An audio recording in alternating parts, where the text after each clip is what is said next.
afternoon everyone. My name is Mary. I am studying first year FEC, Junior College, Kalluru. ఇవాళ చెప్పుకోబోయే system mental health and air water and soil విషయం. ఇవాళ నేను చెప్పుకోబోయే విషయం ఏంటంటే మనకి గాలి నీరు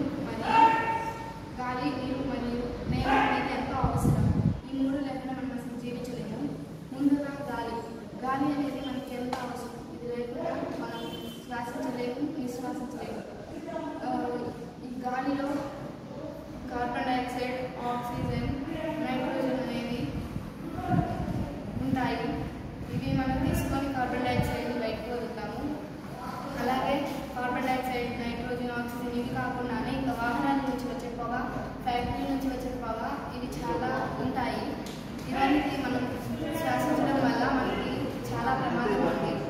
అలాగే ఇతర జంతువులకు కూడా చాలా ప్రమాదం ఉంది. అలాగే ఈ గాలి అనేది మనకు చెట్ల నుంచి లభిస్తుంది. ఈ చెట్లను నడపడం వల్ల మనకి ఆక్సిజన్ అనేది చాలా కొత్తగా ఉంటుంది. తర్వాత భవిష్యత్తు తరాలు ఆక్సిజన్ క్యాన్స్ కొనుక్కొని వాళ్ళు మౌత్కి పెట్టుకోవాల్సిన అవసరం వస్తుంది. అలాగే భవిష్యత్తు తరాలకు ఇలాంటి స్థితి రాకుండా మనం చెట్లను మంచిగా పెంచి అడవులను కొట్టివేయకుండా, అలాగే కాల్చకుండా, అవి నరికేసి కట్టుకుండా మంచిగా చెట్లను పెంచాలి. ఇంకా నెక్స్ట్ వాటర్. ఇవి అనేది మనకి చాలా చాలా ముఖ్యం. ఇవి లేకుండా అసలు మనం బతకలేము.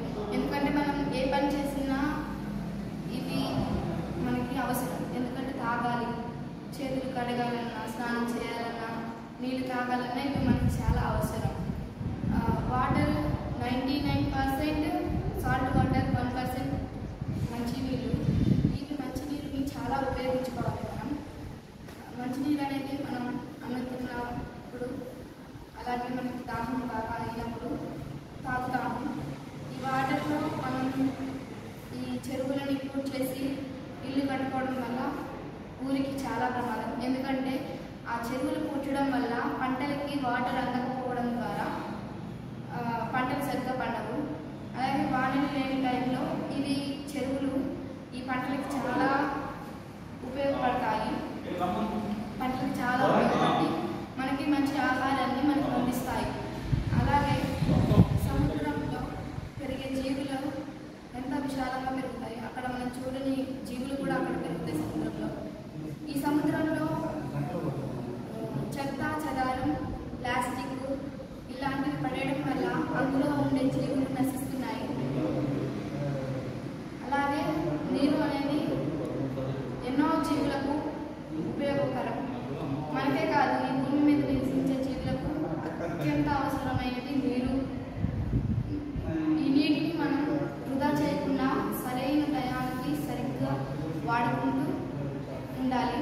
అలాగే భవిష్యత్తు తరాలకు ఇలాంటి మంచి నీటిని అందించాలి. అంతేకాని నీటిని వృధా చేసి భవిష్యత్తు తరాలకు కొనుక్కొచ్చుకొని వాడుకునే పరిస్థితిని లేకుండా మనం నీటిని చాలా జాగ్రత్తగా ఉపయోగించుకోవాలి. అంతేకాని నీటిని చెరువు పూడ్చి ఉపయోగకూడదు. ఇంకా నెక్స్ట్ వాటర్, సాయిల్. ఈ సాయిల్ అనేది మనకి ఎంత అవసరం. మనం జీవించి ఉన్నామంటే మనకి మెయిన్ పాయింట్ ఇది. ఈ ఎత్తు మీద ముందుగా కనిపించేది భూమి అనేది మనకి ఎంత అవసరం. ఎందుకంటే పంటలు పండించుకొని తినడానికి చాలా అవసరం. మనం తింటున్నామంటే ఈ నేల వల్ల. అలాగే ఈ నేలలో ఉండే ఎర్రలు, వానపాములు మనకి రైతులకు ఎంతో ఉపయోగపడుతున్నాయి. రైతులు ఈ వానపాములు ఉపయోగించుకొని పంటలు పండిస్తున్నారు. అలా కాకుండా ఇప్పుడు కొత్తగా ఈ నేలను రసాయన ఎరువుల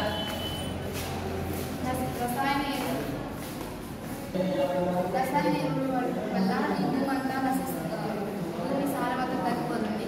దీనివల్ల పంటలు తగ్గే అవకాశాలు చాలా ఉన్నాయి. అలాగే మనం ఈ బియ్యం, ముందుగా ఈ బియ్యంలో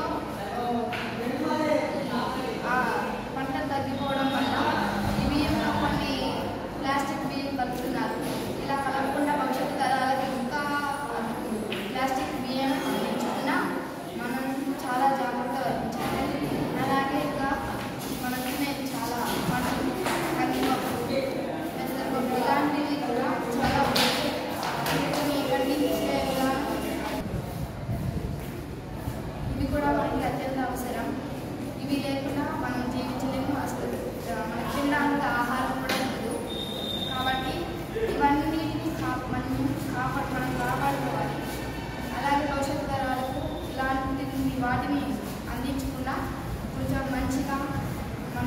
తీసుకునే జాగ్రత్తలు